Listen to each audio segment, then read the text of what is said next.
नमस्कार, आप देख रहे हैं एबी न्यूज कोटा। स्वागत है आपका।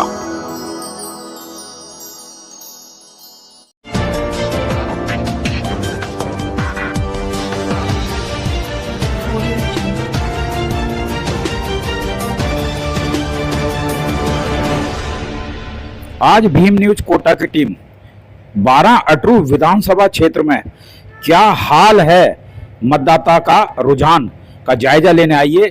देखिए एक रिपोर्ट। 12 अटरू विधानसभा मार्केट में भीम न्यूज की टीम सर्वे करने निकली तो हमें कुछ महिलाओं का एक ग्रुप दिखाई दिया है। आइए हम बात करते हैं क्या हाल है 12 विधानसभा का। स्वागत है आपका। मैडम बताइए, परिचय दीजिए अपना। मैं संध्या मेघवाल, महिला कांग्रेस सेवा दल की जिलाध्यक्ष रह चुकी हूँ और अभी सोशल मीडिया में सचिव के पद पर कार्य कर रही हूँ। क्या पोजीशन है 12 में? 12 की पोजीशन बहुत अच्छी है और जहाँ तक मुझे लगता है कि लगभग हमारी कांग्रेस जीत रही है यहाँ पर, और राजस्थान में हमारी कांग्रेस की सरकार वापस आ रही है। मैडम, यहाँ जातिगत फैक्टर भी तो काम कर रहा है। बैरवा समाज का कैंडिडेट भी मजबूत बताया। जातिगत फैक्टर की बात तो मैं ज़्यादा ये नहीं करूँगी कि क्योंकि यहाँ पर जो पानाचंद जी पिछले 5 साल से जिन्होंने काम किया है तो एक बहुत अच्छे कार्य उन्होंने किए हैं यहाँ पर 12 के अंदर। तो जातिगत फैक्टर में तो जातिगत के वोट ज़्यादातर ले जाएंगे या उनके ले जाएंगे, लेकिन फिर भी मैं ये नहीं कहूँगी कि भाई जातिगत फैक्टर की कोई बात हो तो। आपका मतलब पानाचंद जी निकाल रहे हैं जी? पानाचंद जी निकाल रहे हैं। एक और महिला हमारे साथ है, क्या नाम है? मैं गायत्री नामा, प्रदेश महिला महासचिव। बताइए क्या हो रहा है 12 में? 12 की कांग्रेस या बीजेपी? कांग्रेस। क्यों? क्योंकि यहाँ पर पानाचंद जी ने बहुत अच्छा काम किया है और उनके काम की ही जीत होगी। महिलाओं का काफी सपोर्ट है। जहाँ भी हम जा रहे हैं जातिवाद का है। पक्का जीत होगी। मैं कह रहा हूँ नहीं होगी। होगी। नहीं होगी? होगी, बिल्कुल होगी। पक्का जीत होगी। पक्का जीत होगी हमारी सरकार। हाँ बिल्कुल पक्की जीत होगी। नारी की जीत जरूर होगी और नारी शक्ति पानाचंद जी के साथ खड़ी है, कांग्रेस के साथ खड़ी है, क्योंकि कांग्रेस की सरकार ने महिलाओं के लिए बहुत अच्छे काम किए हैं। तो कांग्रेस की सरकार जरूर आएगी। 12 बजरिया में एक दुकान है जहां टायर का काम होता है। आइए हम बात करते हैं। भाई साहब, आपका नाम क्या है? मेरा नाम जकीउद्दीन साहब, 12 में आगामी विधानसभा चुनाव में आपके हिसाब से कांग्रेस या बीजेपी? अभी तक कांग्रेस का ही है मामला। अच्छा। हाँ, कांग्रेस का ही बढ़िया चल रहा है सर अभी तक। तो आपको ऐसा लगता है आगे पलट जाएगा क्या? कुछ कह नहीं सकते ना, आज के टाइम पे आदमियों की कुछ कह नहीं सकते ना, कब क्या हो जाए।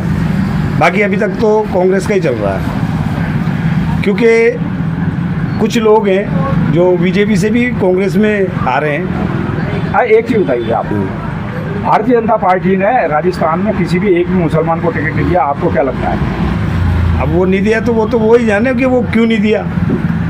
देश के नागरिक नहीं है क्या? हो सकता है वो यही सोचते हो। हिस्सेदारी भी बनती क्या? भाई ये तो वो ही समझ सकते हैं इस बात को। तो अभी कांग्रेस ने भी तो दी ना 13, 14, 15 टिकट दिए, तो वो क्यों दिए? वो सबको निभा के चलती है, इसलिए मोमडन वोट तो सारे कांग्रेस में जाने ही हैं। कितना वोट है 12 में? 12 अटरू में मोमडन वोट के बताओ। होंगे सही 40-50 हज़ार वोट। नहीं 20,000 का 20,000 पूरे उसमें कांग्रेस उसमें 18-20 हज़ार वोट। 18-20 हज़ार, तो वो 18-20 हज़ार वोट तो एक बढ़त तो चलेगी ही सही। और प्लस साइड में शेड्यूल कास्ट का वोट भी चलेगा। वोट चलेगा ही सही। तो इसका मतलब ये मान के चलो कि लगभग नाना करते 40,000 से काउंटिंग शुरू होगी। 40,000 है ना? ये सर, क्या नाम है आपका? ओपी पारेता, भाजपा शहर उपाध्यक्ष। पारेता जी, विधानसभा चुनाव हैं 12 अटरू में, क्या लग रहा है आपको? चारों विधानसभा विधायक हमारे ही जीतेंगे।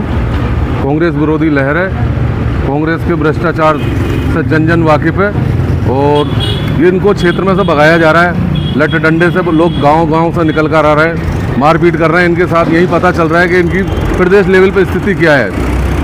पारेता जी, वो आपका कहना सही है जो भी है, लेकिन राज्य सरकार ने कर्मचारियों के लिए जो ओल्ड पेंशन योजना लागू की है उससे कर्मचारियों में तो बहुत फ़र्क पड़ रहा है। मोदी जी तो अभी तक घोषणा, आज कोटा की मीटिंग में भी घोषणा नहीं कर पाए ओपीएस की, तो ओपीएस से फ़र्क नहीं पड़ेगा क्या, आप बताइए। मेरी बात सुनिए सर, ये महंगाई बढ़ा के वापस कम कर देते हैं और भ्रष्टाचार इतने चरम पे पहुंच चुका है। ओपीएस की बात कर रहा हूँ, ओल्ड पेंशन स्कीम, जो कि कर्मचारी बीजेपी का भी होता है और कांग्रेस का भी होता है, ये तो जानते हैं आप। कर्मचारी जिस तरीके से कांग्रेस में कर्मचारी माइंडेड है, ऐसे बीजेपी माइंडेड है। तो ओल्ड पेंशन स्कीम जो कि माननीय अटल बिहारी जी के टाइम पर बंद हुई थी, वो पेंशन योजना का कार्ड राजस्थान सरकार की अशोक गहलोत ने खेला है और उससे क्या है, कर्मचारी तो उनकी तरफ चले गए, एक चीज़। दूसरी चीज़ है आरजीएचएस योजना। आरजीएचएस योजना, मैं चिरंजीवी योजना की बात नहीं कर रहा, मैं आरजीएचएस योजना की बात करता हूँ। उससे कर्मचारियों को फ़र्क तो पड़ा है, क्योंकि भीम न्यूज़ का सर्वे बताता है, हमने बहुत दौरा किया है, हमने कर्मचारियों से ही बात करी है। इवन यह है कि आपके भारतीय जनता पार्टी के भी कर्मचारी हैं, चूँकि पार्टी से बंधे हुए हैं, लेकिन दबे मन से कहते हैं कि भाई साहब योजना तो सही है। अब आप बताइए क्या कहना है आपका इसमें? सर इन्होंने देख लिया है कि जन जन विरोध पे उतारू हो चुका है, अब कुछ बचा नहीं है, तो अब तो मर्जी पड़े जो घोषणाएं करेंगे, मर्जी पड़े जो करेंगे। ये जो रेवड़ी सिस्टम जो इन्होंने चला रखा है ना, ये चलने वाला नहीं है। इन्होंने तो वहाँ भी चलाया था 300 यूनिट फ्री उत्तर प्रदेश में, वहाँ भी जनता ने इनको मुँह की खाकर आए हैं। वहाँ भी रिपीट हुई है सरकार, सब जानते हैं। डबल इंजन की सरकार वहाँ कैसा काम कर रही है, उसी की तर्ज पर राजस्थान में भी भारी बहुमत से भारतीय जनता पार्टी की सरकार। एक बात बताइए, राजस्थान में 9.7% आबादी है मुसलमानों की, भारतीय जनता पार्टी ने एक भी टिकट नहीं दिया। क्या योग्य नहीं थे क्या, बीजेपी से जुड़े नहीं थे क्या? भारतीय जनता पार्टी लोकतांत्रिक पार्टी है। हाँ। जिसका सर्वे में नाम निकल कर आता है उसी को टिकट दिया जाता है, तो ऐसा नहीं किसी है, की रिकमेंड नहीं चलती। ऐसा नहीं है। आपके पहले भी बीजेपी से मुसलमान विधायक रहे हैं, मंत्री रहे हैं। नहीं तो जब उनका नाम, हाँ बोलिए, जब उनका नाम आया सर, जब उनको टिकट दिया गया है, अब सर्वे में नाम आएगा जब ही टिकट दिया जाएगा। तो पूरे राजस्थान कांग्रेस की तरह नहीं जिसके पास ज्यादा पैसा है, करोड़ों रुपया है, जब टिकट दिया जाएगा। एक भी योग्य नहीं मिला आपको मुस्लिम समाज में, एक भी योग्य नहीं मिला। नहीं तो पहले दिया ना, यूनिस खान जी को दिया, कई को दिया। तो अभी क्या सब अयोग्य हो गए? नहीं अयोग्य नहीं, इसमें योग्य अयोग्य नहीं, जो जिताओ वो टिकाऊ कैंडिडेट है उसी को दिया जाएगा। सर्वे में नाम तो है ना ऊपर पैनल में, उसी हिसाब से टिकट दिया जाएगा। भाई साहब क्या नाम है आपका? नियाज मोहम्मद। नियाज मोहम्मद जी। नियाज भाई जी विधानसभा चुनाव होने जा रहे हैं, बिल्कुल। 12 अटरू जो विधानसभा क्षेत्र है, इसमें क्या नजरिया है लोगों का, कांग्रेस या बीजेपी? जी नजरिया तो कांग्रेस का ही है फिलहाल, तो कांग्रेस का बड़ा माहौल चल रहा है। नहीं फिलहाल से मतलब आगे जाकर पलट भी सकता है क्या? नहीं ऐसा कुछ भी आप नहीं कह है। रहे हो ना फिलहाल? नहीं, कांग्रेस का बड़ा माहौल चल रहा है अभी। और जो प्रत्याशी है बीजेपी का, वो कोई पहली बार देखा है लोगों ने भी, पहली बार लोगों के बीच में आए हैं। और जो हमारे पानाचंद जी हैं, वो लगभग वो शायद छोटा चुनाव लड़ रहे हैं 12 से, और उनका जो काम करने की शैली है और आदमी से मिलने का व्यवहार है, आदमी से बातचीत करने का तरीका है, वो हर आदमी को पसंद भी है उनसे, और आदमी जुड़े हुए हैं आदमी उनसे। तो आपका मानना है कांग्रेस यहाँ से जीत रही है? जी बिल्कुल जीत रहे हैं। पानाचंद जी जीत रहे हैं? बिल्कुल जीत रहे हैं साहब। 12 बजरिया में घूमते हुए हमें एक युवा साथी मिले हैं। क्या नाम है भाई साहब आपका? मुकेश जी। मुकेश जी, यहाँ आगामी विधानसभा चुनाव में आप किसको जीतता देखते हो, कांग्रेस को या बीजेपी को? बीजेपी। बीजेपी को। बीजेपी से कौन है? बीजेपी से जो भी खड़े हुए हैं, जो मतलब पानाचंद की संभावना कम है? नहीं बोल नहीं सकते सर, ऐसा बोल नहीं सकते।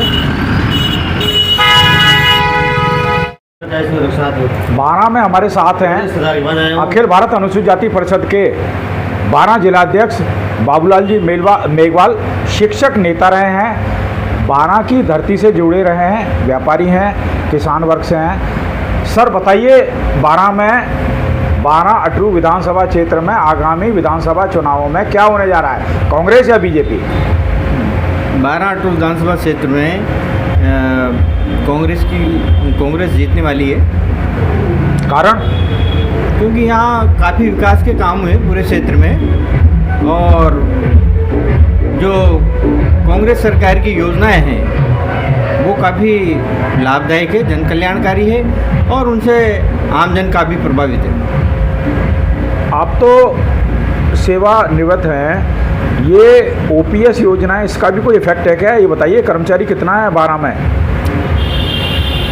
12 में काफ़ी कर्मचारी हैं, और सभी लोगों को ओपीएस योजना का और आरजीएस योजना का काफ़ी लाभ मिल रहा है। और आने वाले समय में जो 2004 के बाद जो कर्मचारी लगे हुए हैं उनको भी OPS योजना में लाभ मिलेगा, उनका भविष्य सुरक्षित होगा।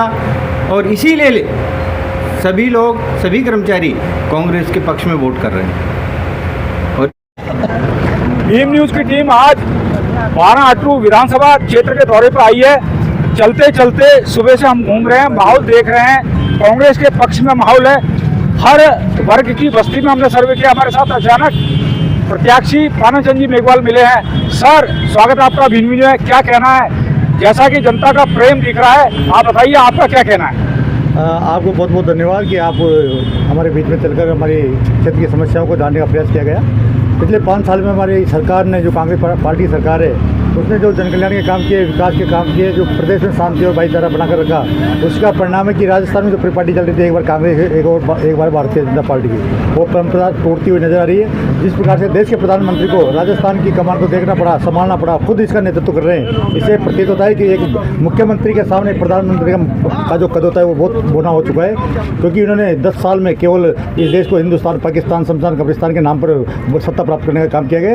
और कांग्रेस पार्टी ने विकास के नाम पर, किसान के नाम पर, नौजवान के नाम पर, महिला के नाम पर, बालक के नाम पर, बालिकाओं के नाम पर, शिक्षा के नाम पर, चिकित्सा के नाम पर काम करने का प्रयास किया गया है। MLA साहब, काम तो यहाँ बहुत कराए हैं, लेकिन अब बचा क्या है? क्योंकि लोग कह रहे हैं कि पानाचंद जी ने बहुत सारे काम कराए, अब आप जीतने के बाद अब बचा क्या? आप क्या काम कराओगे? कुछ काम बचाओ तो बताइए। हमारा जिला एक जिला हेडक्वार्टर है। अभी यहाँ का जो जिला हेडक्वार्टर का जो स्वरूप आना चाहिए कि पब्लिक को हम जैसे पार्कों की सुविधा करना, पिकनिक स्पॉट तैयार करना, पर्यटक स्थलों का निर्माण करना, जो सड़कें बची हुई है उनको सड़कों से जोड़ना, जिन बस्तियों में पानी की समस्या है पीने की, उनमें नई लाइनें डलवाना, जो पुरानी टाइम की जो लाइनें डली हुई है, जो टूट फूट हो चुकी है नहीं करवाना, बहुत सारे ऐसे काम है जो लगातार सतत प्रयास से करते रहेंगे। भीम न्यूज को समय दिया, बहुत बहुत धन्यवाद। Thank you sir.